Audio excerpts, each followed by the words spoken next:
watching out for you. A Fox 5 I-Team investigation. Well, despite multiple lawsuits and repeated violations, troubled pet breeders still get a new license from the state of Georgia. Now, why would the state give those pet dealers so many chances? I-Team reporter Randy Travis asked that same question in his special report. Randy? Russ, Amanda, we love to give people a second chance to do right, but how about 35 chances? That's how many violations this pet breeder racked up, and still the state issued them a new license. We found repeat offenders getting a break time and time again.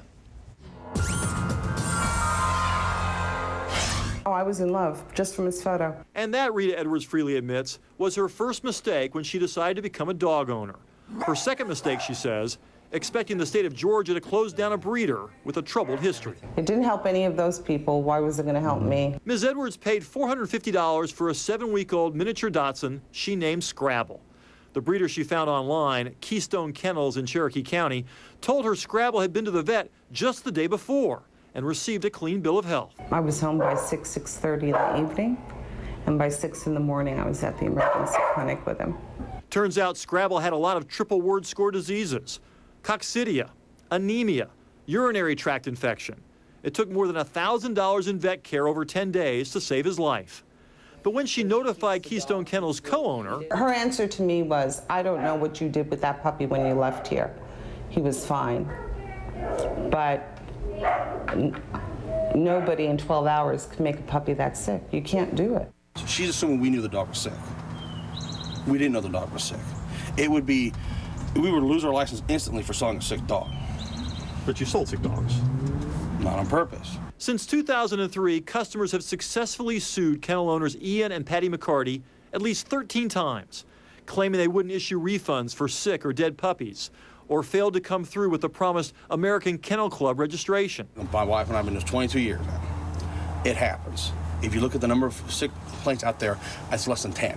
But State Department of Agriculture inspectors have twice issued stop sales or quarantine orders at Keystone, now called Miniature Dachshunds of Georgia.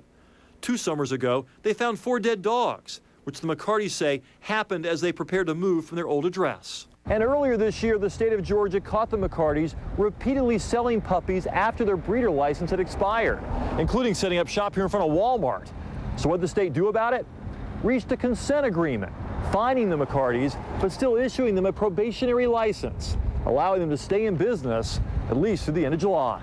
So operating without a license is not enough to prevent you from getting a license. Well, I mean, it is. There are many people out there who are operating without a license, and we do try to address that. What is it that keeps them allowing these breeders to be licensed? The McCartys eventually agreed to pay half of Scrabble's vet bills. They moved to a new location in Cherokee County, but they still have an unsatisfactory record with the Better Business Bureau. We asked Mr. McCarty to see where his miniature Dachshunds are housed now. Just let us walk on down there with the camera.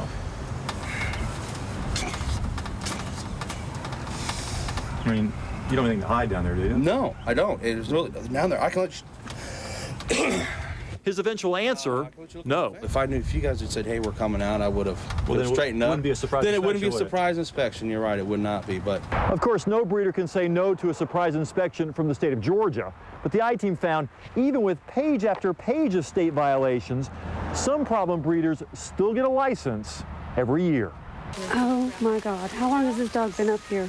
This is amateur video of another licensed Georgia pet dealer. That would be the food dish, that would be the mud dish. In February, an employee at L&D Kennels in Jackson County alerted authorities about the terrible conditions there, writing in her statement, "They breed dogs until they die." Up until she came forward, this area, called The Hill, was kept secret from inspectors. Authorities found a dead Weimaraner here. A necropsy determined the dog had slowly starved to death. I'm not saying a word if you videotape. Authorities say this is where dogs wound up that became too old to breed any longer. But there were plenty of problems in the known areas of the kennel, too. Joan Salmon shot the amateur video for the Society for Prevention of Cruelty to Animals when they came in February to help authorities remove the dogs. The puppy mill was already in operation. It didn't just crop up overnight. This puppy mill has existed for several years. In fact, since 2005, state inspectors cited L&D at least 35 times, including repeated violations for such things as shelter, pest control, and sanitation. Each time, the state says L&D corrected the violation. The most recent inspection was 3 months before this videotape was recorded. Are you concerned looking back that your inspector may not have done a proper inspection? No, I'm highly confident in all of our staff. And up until this year, L&D always got a new annual license from the state of Georgia. If all the problems you had there wasn't enough, how bad does it have to get? Well, I can't really answer that question. It has to go through a legal process. Do you think that sometimes you guys are just too nice to these people and you need to be harder?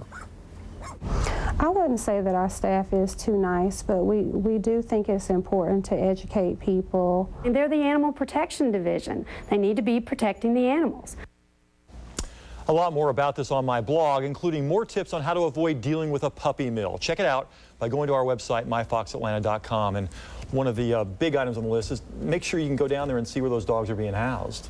Did Mr. McCarty say why you couldn't go? He said that, that he was just getting started that day and it was still a mess down there and he hadn't had a chance to really clean up. I mean, it was 11:30 in the morning. But he said he was worried that when we went down there, the dogs might fight and he didn't want that on TV. I said, well, I mean, an inspector might go down there and see that. And he goes, yeah, but it wouldn't be on TV. And that's why he wouldn't let us down there. So anyway, if someone wants to sell you a dog and they want you to meet in a parking lot someplace, run the other way. That's a bad sign. Well, your story certainly raised questions about whether the Ag Department is on top of this. And let's see what they do about that. All right, Randy, thanks.